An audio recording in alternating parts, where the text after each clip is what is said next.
Good morning, students. How are you? I hope you all will be fine at your home. So, welcome to this video today. Today, we will do first poem of our class 12 from the book Flamingo. The name of the poem is My Mother at 66, written by Kamla Das. तुम्हारी किताब में 12th class के CBSE syllabus में 6 poem हैं. My Mother at 66, An Elementary School Classroom in a Slum, third है Keeping Quiet, fourth A Think of Beauty, fifth poem है A Roadside Stand, जो कि इस साल यानी 2021 एंड 2 के और पिछले साल के भी 19 और 20 में ये पोइम में बिकॉज ऑफ कोरोना डिलीटेड है, तो सिलेबस में नहीं है. और नेक्स्ट पोइम है आंट जेनिफर्स टाइगर्स, यानी 6 पोइम में से यानी 5 पोइम्स है तुम्हारे सिलेबस में आउट ऑफ 6. तो आज हम पोइम फर्स्ट पढ़ेंगे.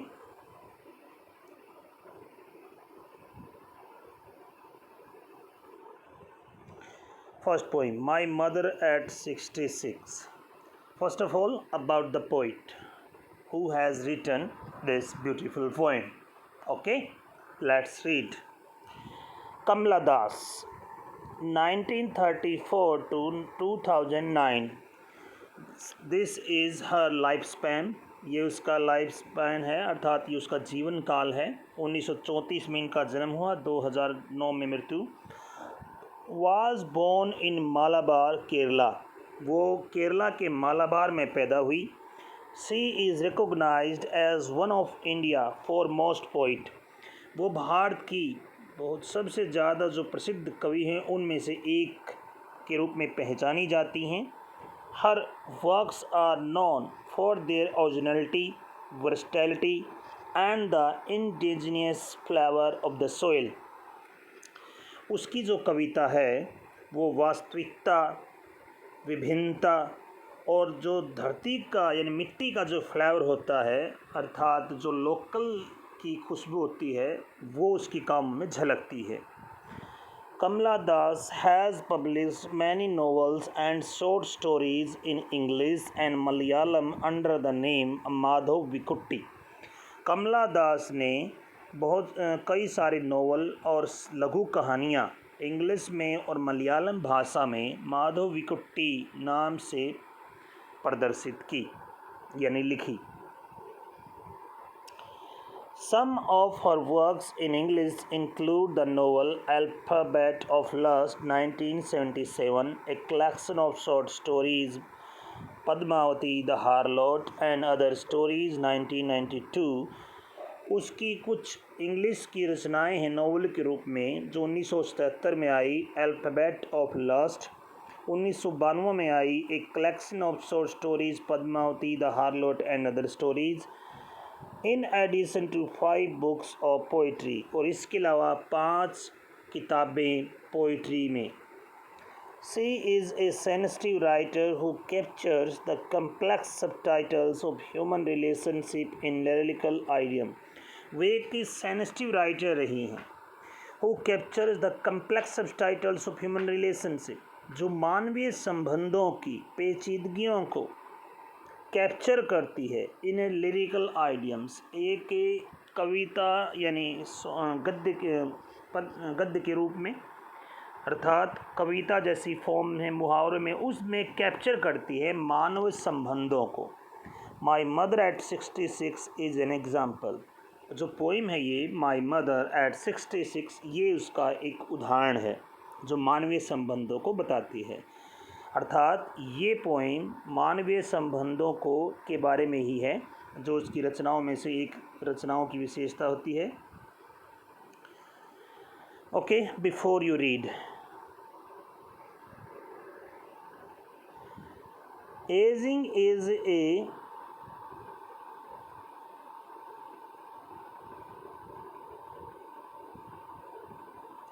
Ageing is a natural process.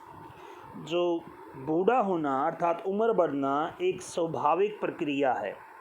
Have you ever thought what our elderly parents expect from us?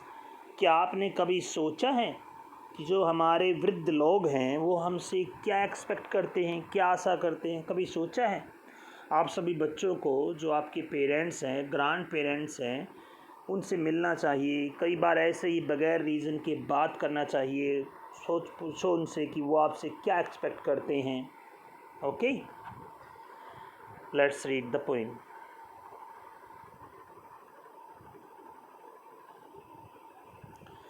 Driving from my parents' home to Cochin last Friday morning, I saw my mother beside me. Driving from my parents' home, अपने parents के घर से Cochin car में जाते हुए अर्थात drive करते हुए पिछले शुक्रवार की सुबह को आई सा माई मदर बिसाइड मी, मैंने अपनी माँ को अपने पास में ही देखा। कैसे? डोज होता है ऊँघते हुए। ओपन माउथ, मुँह खुला हुआ। Her face ashen like that of a corpse, उसका जो चेहरा था वो ऐसे था मानो उसका जो राख होती है शव की तरह, अर्थात उसका जो चेहरा था वो एक ऐसा यानी डेड बॉडी जो उसकी राख होती है उसकी भांति। कैसी?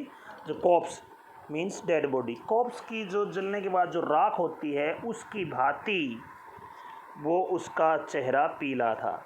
एंड रियलाइज्ड विद पेन, और मैंने उसके दर्द को महसूस किया।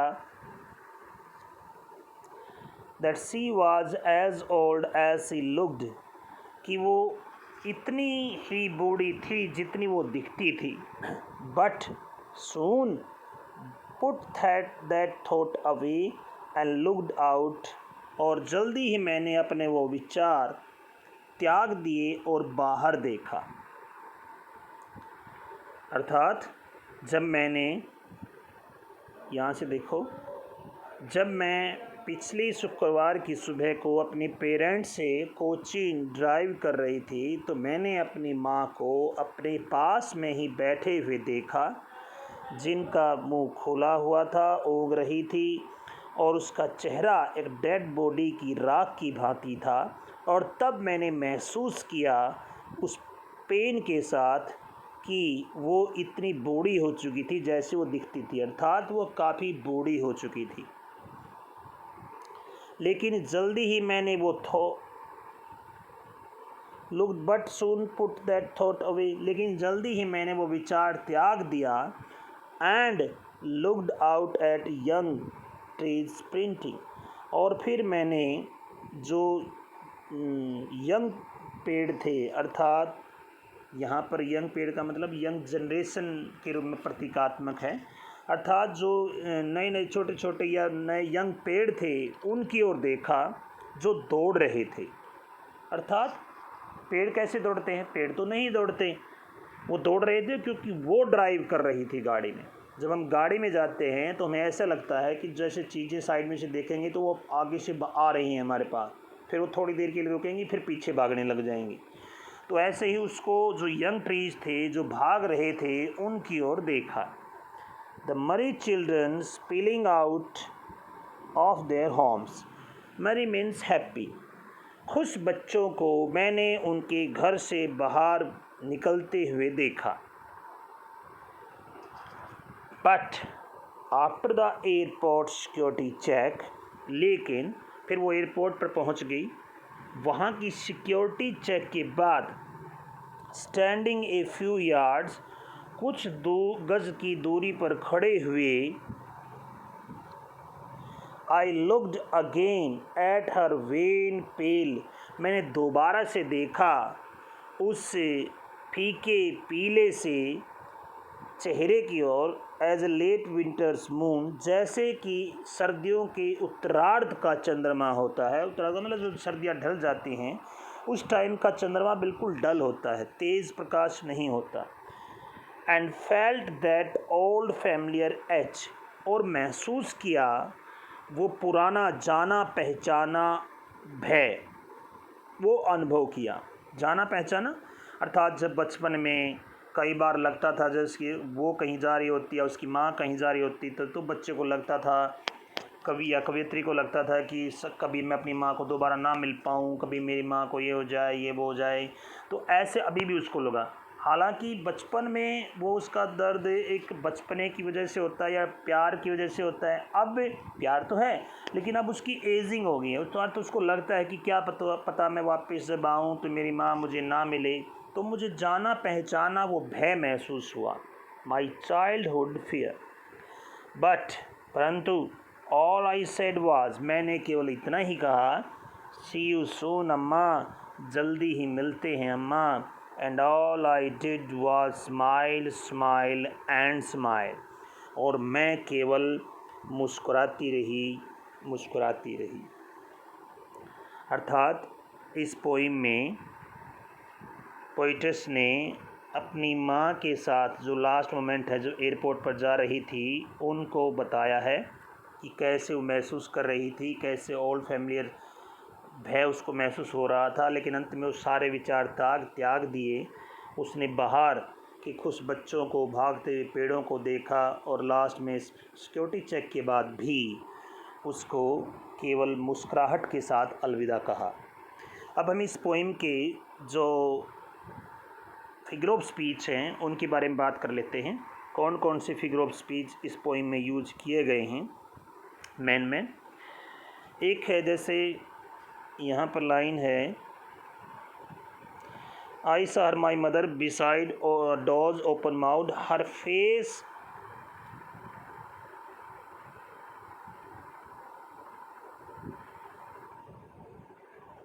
एक लाइन आई है, her face as like that of a corpse, उसका चेहरा डेड बॉडी की राख की भांति था। अर्थात जैसे राख में कुछ नहीं होता, कोई एनर्जी नहीं दिखती, शो नहीं होती, कोई कलर नहीं होता, कोई लाइवलीनेस नहीं होती, तो वैसे ही उसका चेहरा था। अर्थात यहाँ पर तुलना की गई है उसकी माँ की उस सिचुएशन की डेड बॉडी की कॉप्स के साथ। तुलना करते हैं तो हम कौन से फिगर ऑफ स्पीच होते हैं, या तो मेटाफोर या सिमिल। अगर लाइक या एज आया है तो फिर सिमिल। तो यहाँ पर आया भी है लाइक, तो कौन सा फिगर ऑफ स्पीच है यहाँ पर, सिमिल। फिर है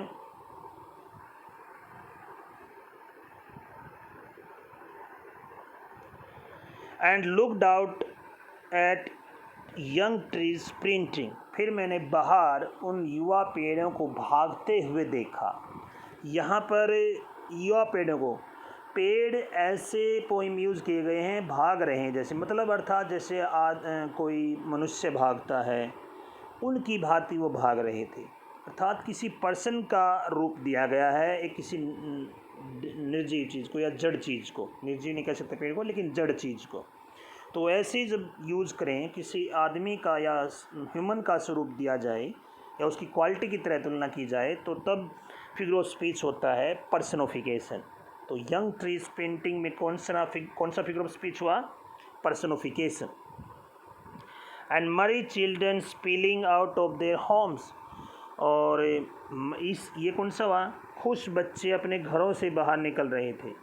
यहाँ तुलना की गई है उनकी एक अंदर की सिचुएशन के साथ, जैसे वो बाहर उसने देखा अंदर सिचुएशन और बाहर की उसके खुश थे, वो खुशी का प्रतीक थे वो बच्चे जो बाहर निकल रहे थे। तो यहाँ तुलना तो है लेकिन लाइक एज के साथ नहीं। तो इस लाइन में मेरी children spilling out of their Holmes, figure of speech का यूज़ किया गया है मेटाफोर। तो अभी यहाँ तक हमारे कौन से फिगर ऑफ स्पीच आ गए, her face as like that of a corpse में simile, young trees painting personification, merry children spilling out of their homes metaphor. फिर है एक लाइन ये आई थी, I looked out at her wan pale as a late winter's moon, मैंने उसके चेहरे की ओर दोबारा देखा जो फीका और पीला था, जैसे कि सर्दियों का उत्तरार्ध के सर्दियों का चंद्रमा होता है। तुलना की गई है लेकिन एज का प्रयोग है, तो कौन सा फिगर ऑफ स्पीच हुआ, सिमिल। As like I. और एक लास्ट की लाइन है, I did was smile and smile and smile. जब एक ही लाइन में किसी वर्ड की रिपीटेशन हो, 2 बार 3 बार या 4 बार बार बार आए, तो वहाँ पर होता है रिपीटेशन। तो ये फिगर ऑफ स्पीच इस पोइम में यूज किए गए हैं, simile, personification, metaphor and repetition. That's it. I hope you have understood well this poem and figure of speech of this poem. Okay. आशा करता हूँ कि आपको अच्छे से समझ में आई होगी। अगर आपको ये पोइम अच्छे से समझ में नहीं आई है तो आप दोबारा वीडियो देख सकते हैं, प्रैक्टिस करें, और वीडियो अच्छी लगी तो लाइक और सब्सक्राइब करें। Thank you, bye, have a nice day, take care.